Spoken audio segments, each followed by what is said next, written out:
saudara-saudari yang terkasih, saya berharap Anda tetap bersemangat di dalam Tuhan. Karena panggilan kenabian, panggilan menjadi murid Tuhan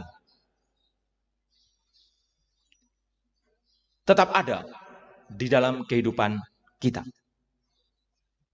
Saudara-saudari yang terkasih, apa yang saya maksudkan dengan tetap bersemangat, panggilan kenabian, panggilan menjadi murid Tuhan tetap ada. Kadang kita berpikir, Romo, kan nabi-nabi sudah ada dari dulu, sudah dipanggil, murid-murid Tuhan sudah, kita kan bukan murid Tuhan. Wow, kita murid Tuhan, saudara-saudariku yang terkasih. Saya dan Anda itu semua murid Tuhan.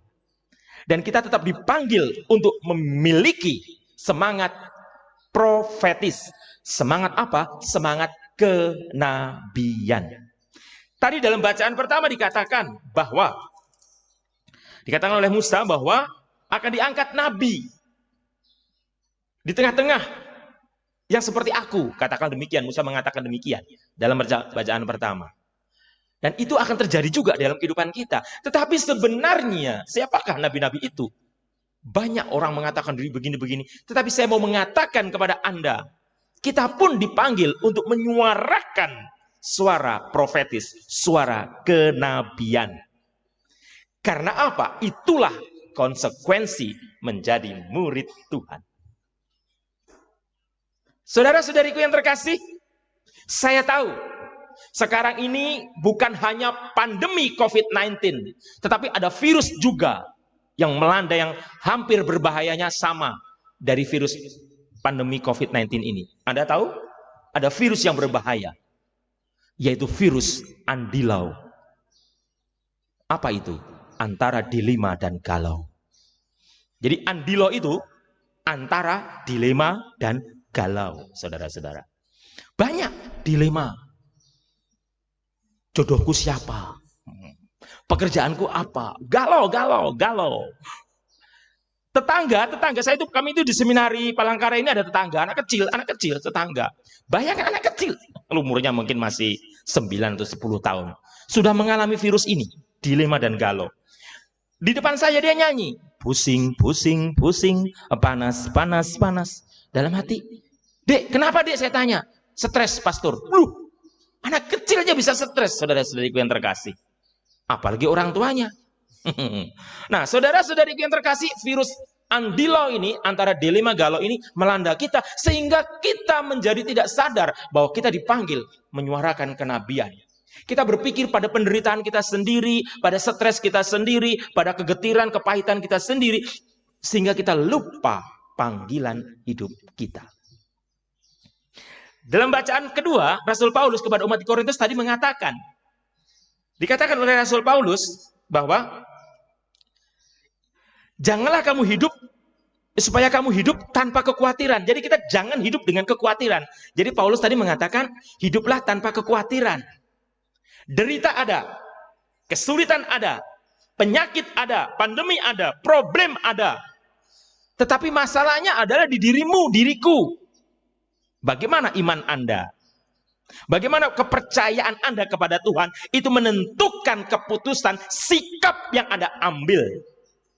Dan dalam bacaan Injil kita tahu tadi bagaimana Yesus datang, iblis yang merasuki diri seseorang sudah mengadakan penolakan. Mau apakah engkau? Hei, penolakan, saudara-saudari. Saudara-saudari, saya pernah punya pengalaman ditolak. Oleh siapa? Pada suatu acara, saya nggak mau sebut di mananya karena nggak enak nanti menyinggung siapa-siapa. Katakanlah ada acara. Acara ini acara yang memakai peran seorang yang memiliki dikatakan punya ilmu, saudara-saudara. Punya ilmu. Banyak ditonton orang. Saya pun ingin nonton. Ada apa sih? Tapi saya terbiasa membawa rosario, saudara-saudari. Jadi meskipun saya berjalan pun saya tetap berdoa, rosario. Nonton apa saya berdoa, tetap Salam Maria begitu. Acara itu berlangsung, tiba-tiba berhenti acara itu. Dan saya kaget, si orang sakti atau orang hebat katanya yang memimpin acara itu, matanya berkeliling begini. dan tertuju pada saya, padahal saya posisinya agak di belakang. Dia langsung tunjuk, hei kamu yang di sana, katanya, pergi. Hah? Nah, saya kan nggak mau pergi, saya mau nonton kok. Nggak mau pergi saya, disuruh pergi saya. Akhirnya si punya acara itu manggil saya, tolonglah Pak, Bapak pergi. Kenapa? Acara tidak bisa berlangsung kalau ada Bapak. Loh, maksudnya apa? Kan saya mau nonton. Baru dia buka beritahu bahwa roh yang dipanggil itu tidak datang kalau ada saya. Jadi acara itu tidak bisa berlangsung. Si orang sakti tadi tidak bisa berperan kalau ada saya. Dan saya bingung, berarti yang dipanggil roh apa? Roh Kudus. Hello. Nah, disuruh pergi ya, daripada saya dimarahi orang ya saya pergi. Gitu saudara-saudari yang terkasih. Nah, ditolak. Dalam kehidupan kita pun kita akan sering ditolak. Pada saat Anda menyuarakan kenabian, menasihati seseorang, Anda bisa ditolak. Oleh karena itu, jangan takut, saudara-saudara. Tetaplah bersemangat. Makanya saya tuh gambarannya suka dengan lagu. Anda pasti tahu lagu ini, tapi yang sudah dimodifikasi. Dan saya herannya, saya juga dapat lagu ini dari seorang pengamen, saudara-saudara. Mungkin Anda yang dari Tanah Maluku, dari Ambon sana tahu lagu ini. Yang diambil dari kata lagu Buka Pintu. Tapi si pengamen itu pintar sekali. Lagunya begini. Buka hati, Tuhan mau masuki. Jangan ragu, jangan bimbang. Segera buka hatimu. Buka hatimu. Ada Tuhan mau masuki. Buka hati, Tuhan mau masuki. Ada setan segera tolake. Ada iblis segera tolake. Buka hati, Tuhan mau masuki. Itu si pengamen luar biasa. Wah, saya kasih duit lumayan itu untuk pengamen itu. Memberi inspirasi untuk saya. Buka hati. Dan ternyata benar, saudara-saudariku yang terkasih, untuk tidak khawatir dalam hidup. Untuk punya semangat. Untuk punya sesuatu yang positif dalam hidup. Untuk punya jiwa kenabian. Karena semangat sebagai seorang murid, kita membuka hati kita untuk Tuhan. Hello. Pada saat Anda punya masalah, saudara-saudariku yang terkasih, pada saat Anda punya problem kehidupan, pada saat Anda terpuruk dalam bisnis, pada saat Anda galau, bahkan mengalami tadi virus andilau, antara dilema galau tadi, mungkin sekarang Anda terbaring di rumah sakit karena COVID atau apa saja, saya mengatakan kepada Anda, buka hatimu, open your heart, buka hatimu, saudaraku, dan buka. Dan pada saat Anda membuka hati Anda, saya beritahu, saudara-saudari, Tuhan masuk. Tuhan berkarya. Roh Kudus Allah berkarya dalam diri Anda. Kerahiman Allah berkarya dalam diri Anda. Dan harta luar biasa yang tidak Anda bisa dapatkan dari dunia, yaitu apa? Kedamaian Anda dapatkan. Saudara-saudari yang terkasih, pada saat Anda membuka hati Anda, betul yang dikatakan Rasul Paulus dalam bacaan kedua. Anda akan hidup tanpa kekhawatiran. Tanpa kecemasan. Betul yang dikatakan dalam bacaan pertama tadi.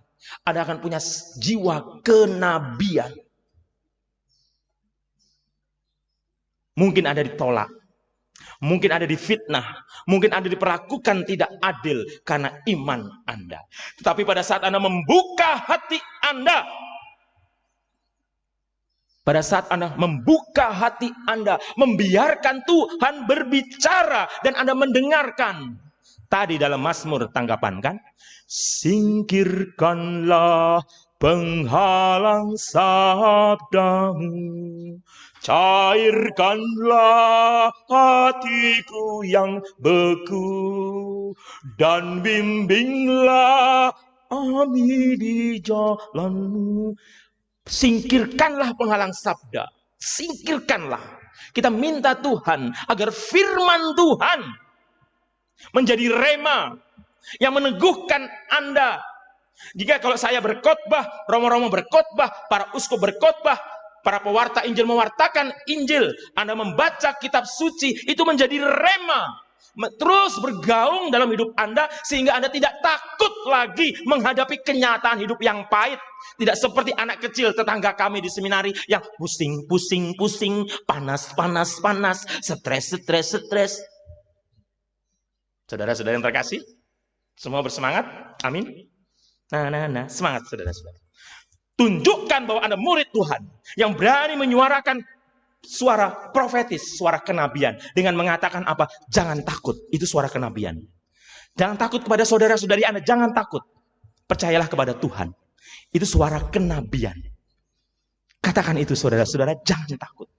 Jangan takut dengan pandemi ini. Artinya apa? Kita tetap waspada, jaga, kita tetap menerapkan protokol kesehatan dan lain sebagainya, meningkatkan imun tubuh dan lain sebagainya. Dan dalam diri kita harus ada prinsip jangan takut, saudara-saudari.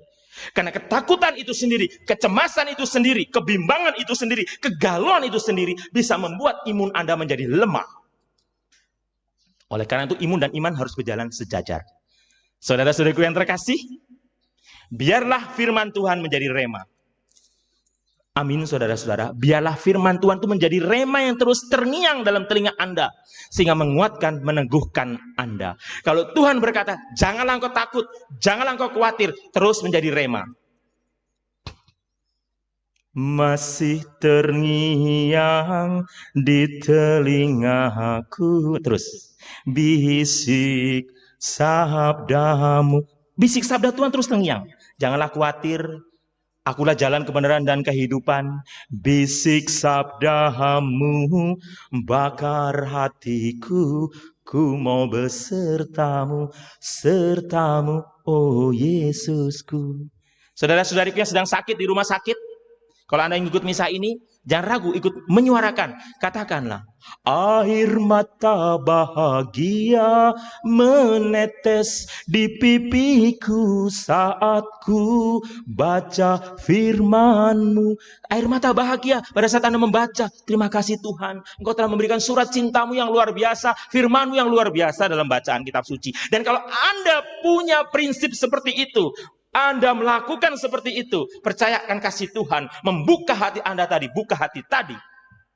Kedamaian ada, ketentraman ada, dan keselamatan ada. Dan berkat terjadi pada saat Anda open heart, membuka hati. Berkat Tuhan ada dalam hidup Anda. Siapapun Anda saat ini, buka hati Anda untuk Tuhan. Amin, buka hati dan biarlah Tuhan masuk. Nanti pada saat konsekrasi, saudara-saudariku yang terkasih, pada saat konsekrasi dan kemudian pada saat saya mengangkat, inilah anak domba Allah yang menghapus dosa dunia. Berbahagialah kita yang diundang ke perjamuan Tuhan. Dan Anda menjawab, ya Tuhan, saya tidak pantas Tuhan datang pada saya, tapi bersabdalah saja maka saya akan sembuh. Mujizat kesembuhan ada dalam hidup Anda. Buka hatimu dan pada saat nanti Anda mau berkomuni batin, pada saat saya mengangkat hosti, mengangkat tubuh Kristus. Inilah anak domba Allah yang menghapus dosa dunia. Berbagai Anda yang diundang ke perjamuan Tuhan, Anda menjawab, ya Tuhan, saya tidak pantas Tuhan datang pada saya, tapi bersabdalah saja maka saya akan sembuh. Saudara-saudari yang terkasih, Tuhan bersama dengan Anda. Buka hatimu, Tuhan memberkati Anda. Amin. Mari kita hening sejenak.